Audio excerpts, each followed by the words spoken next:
አባዬ ናቲን እንግዲህ ጆሮውን ጎትቶ አንተ ቤተሰቤን እስከመቼ ነው እያመስክ የምትኖረው ሲል እንግዲህ ጆሮውን ጎትቶ ቤት ድረስ ይዞት መጣ ማለት ነው። ትሁቴ እግሯ ላይ ወድቆ ይቅርታ አድርጊልኝ እባክሽ ተሳስቼ ነው ጥፋት ያጠፋሁት ሲል ማስመሰሉን ቀጠለበት። ትሁት ታዲያ ራሷን ስታ ወደቀች ማለት ነው። እንግዲህ ናቲ የሚባል ሰውዬ ተንኮሉ እንደቀጠለ ነው። ተመስገን ልጁን እንደዛ እንዳደረገው ራሱ እሱ ደውሎ ነገራት። ተመስገንና ትሁቴም ደግሞ ተጣሉ ማለት ነው። ትሁት እንግዲህ አንዳንዴ የምታበዛው ነገር አለ። እንግዲህ ቆም ብሎ ማሰብም ለሷ ብሎ ነው ይሄንን መስዋዕት እየከፈለ ያለውና ተመስገን ማለት ነው። እሷ ግን በፍጹም ልትረዳ አትችልም ማለት ነውና ተመስገን ባይሆን ኖሮ ይሄን ቤተሰቦቿ ብዙ ነገር ይደርስባቸው ነበር። ስለዚህ ከዚህ በኋላ እንግዲህ ምን እንደሚፈጠር ደግሞ አብረን የምናየው ይሆናል ማለት ነው። እንግዲህ ትሁቴ አሁን ደህና ናት፣ ግን ደግሞ ሐኪም ቤት መሄድ አትፈልግም። እንግዲህ ማለት ሐኪም ቤት አልሄድም ነው ዋነኛው እና ቤተሰቦቿ ወደ አዲስ አበባ እንዲመጡ ብትጠይቃቸውም አባቷም እየመጣ ነው። ግን ናቲ እኔ ልቀበላችሁ አዲስ አበባን ስለማታውቁት ከዛ በኋላ ዘርበል ደግሞ አንተን አምኜ አንተ አርተፊሻል አንተን ልመለስ እንዴት ነው ድሮም የገጠር ሰው ክብር አይወድለትም አላለም። የገጠር ጅብ ብለህና ክብር ምንም ያለው ገጠር ነው ብታቅ ኖሮ ማለት ነው ናቲ። ስለዚህ እንግዲህ ትላንትና አቶ ናቲ ደውሎ ለትሁቴ ሁሉንም ነገራት። እሷም ደግሞ እንዴት ነው የዋሽኝ ተመስገን? አባዬም እኮ ለተመስገን ነው የሚዋሻው። እሺ ከአሁን ከዋሸሽማ እንዴት ነው ትዳር ላይ አብራችሁ የምትቆዩት? በዛ ላይ ደግሞ አባዬ እንዴት ደበቀሽ? ለነገሩ ላንቺ አባት አይደል አባዬ፣ አንቺን ትቶ ለሱ ነው ሽምግልና እየቆመው አለ። ከዛ በኋላ አንተ ሰውዬ የምትናገረውን ወቅ ተናግሬያለሁ። ከዛም የትሁት አባት እንግዲህ ደውላ አባዬ እንዴት ናችሁ ደህና ናችሁ ወይ ብላ ስትደውል ደህና ነኝ የኔ ልጅ አንቺስ እንዴት ነሽ ተሻለሽ ወይ ሲላት እኔ ደህና ነኝ አባዬ እናንተስ እንዴት ናችሁ ምናምን አለች።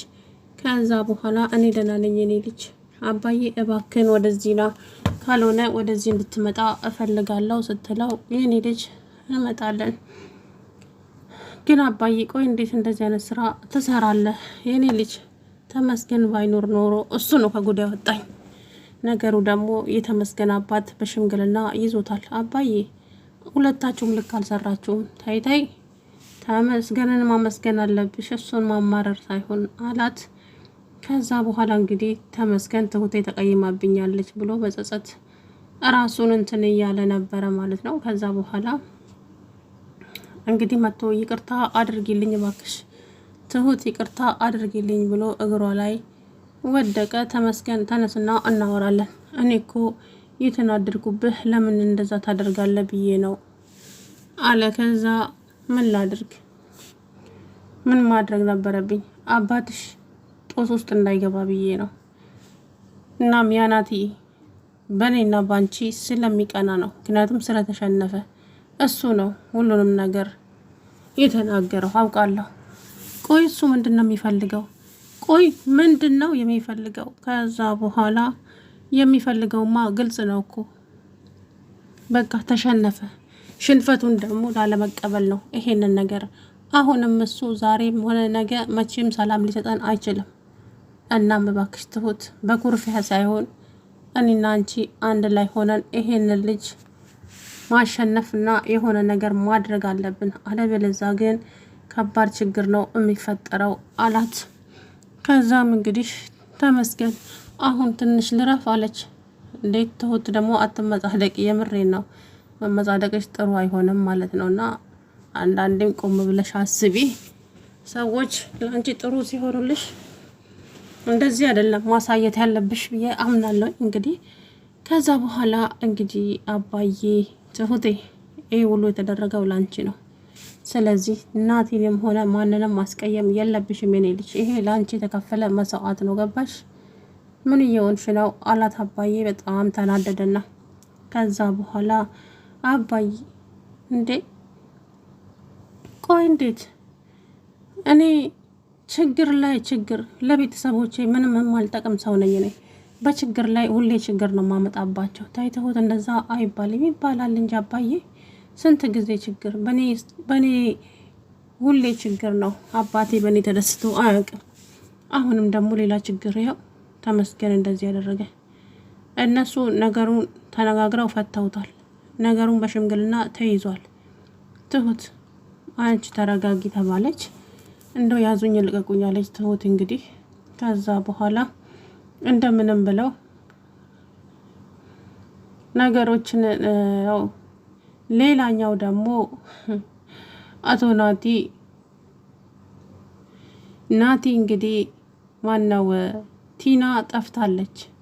ቲና የጠፋችበት ምክንያት ደግሞ እንግዲህ ገንዘብ ይዛ ጠፍታለች ማለት ነው። ያኛው ሰውየው ለብቻ ይፈልጋታል፣ ይሄኛው ለብቻ ይፈልጋል። ወንድምየው ሁለት ወንድማማቾች እንግዲህ እዛው የአባዬ በር ላይ ተገናኝተዋል። ምን የሚፈጠር ይመስላችኋል? አንተ ማነህ ምንድነህና ነው ቲናን የምትፈልገው ሊለው ይችላል።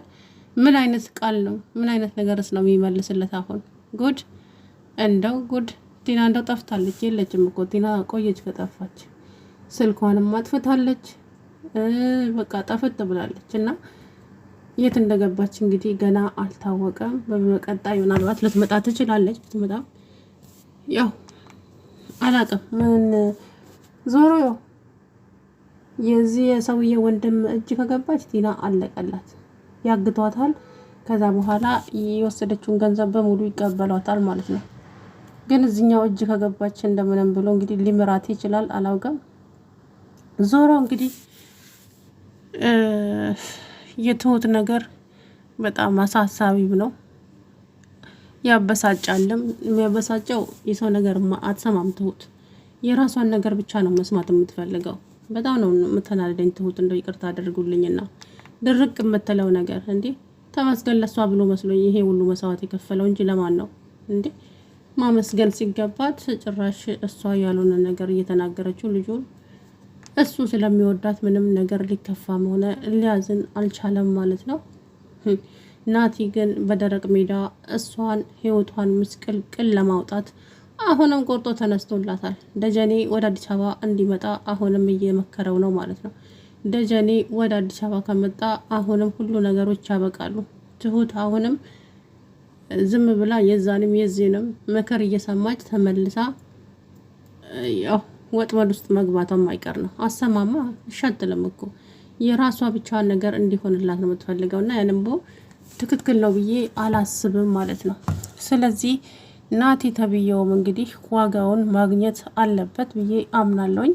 አለበለዚያ ግን ከባድ ችግር ነው የሚፈጠረው። እውነት ለመናገር ልጅቱ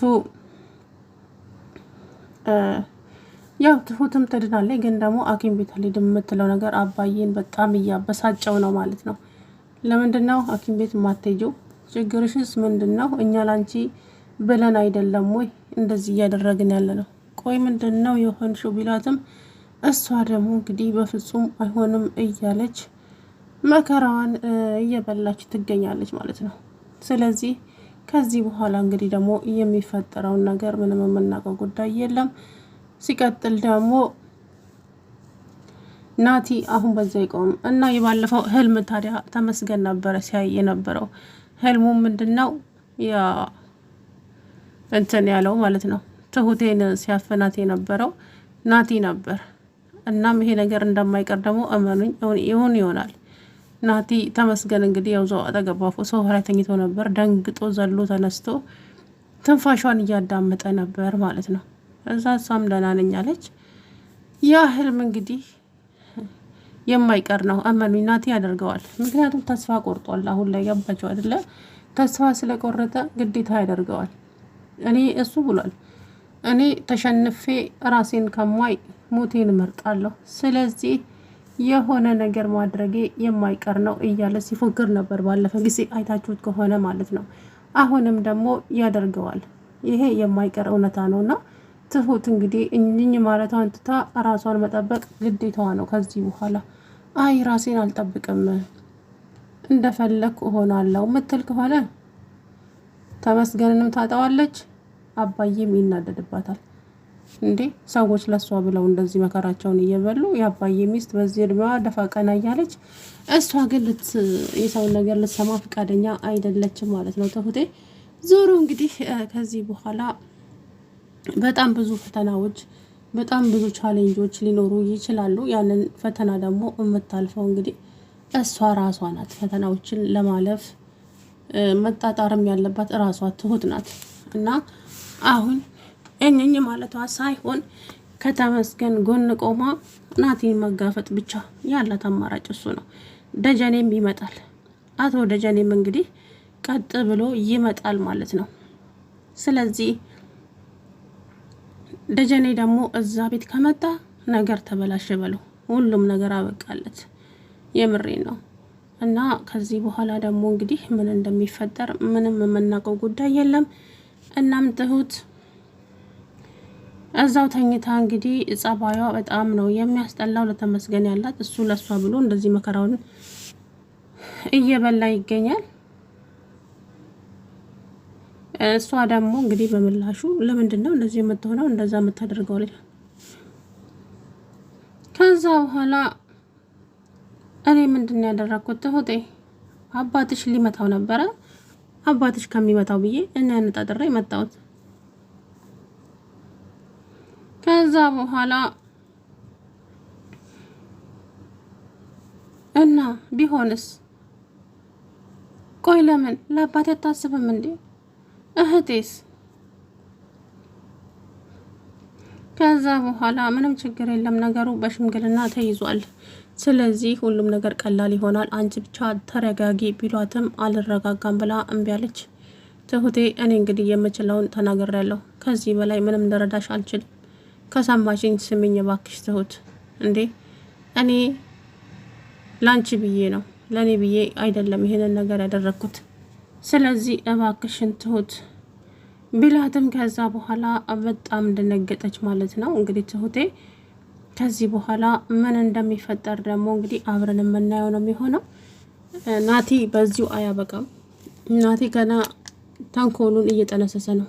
አሁንም የትሁትን ቤተሰቦች ከገጠር አምጥቶ እዚህ እንግዲህ አግቶ ሊያሰቃያቸው እያሰበ ቢሆንም የትሁት አባት ግን አንተ አርተፊሻል ከዚህ በኋላ እማምን መስሎ ነበር እንዴ ሌባ፣ የሰው ወርቅ የሰረክ እኔንም መስረቅህ የማይቀር ነው ብሎ እንግዲህ ከዛ በኋላ ልኩን ነገረው ማለት ነው። እናንተ የገጠር ሰዎች ክብር አይወድላችሁም። ከዛ በኋላ ጆሮአቸው ላይ ዘጋባቸው። ያ ማለት ንቀት ነው፣ ለሰዎች ያለው ንቀት ማለት ነው። ከዛ በኋላ እንግዲህ ትሁቴም ለተመስገን የመለሰችውን ንግግር አውቃችሁታል። ሰላም ውድነት የተከበራችሁ የተስፋ ቻናል ቤተሰቦች እንዴት ናችሁ? አለው ደህና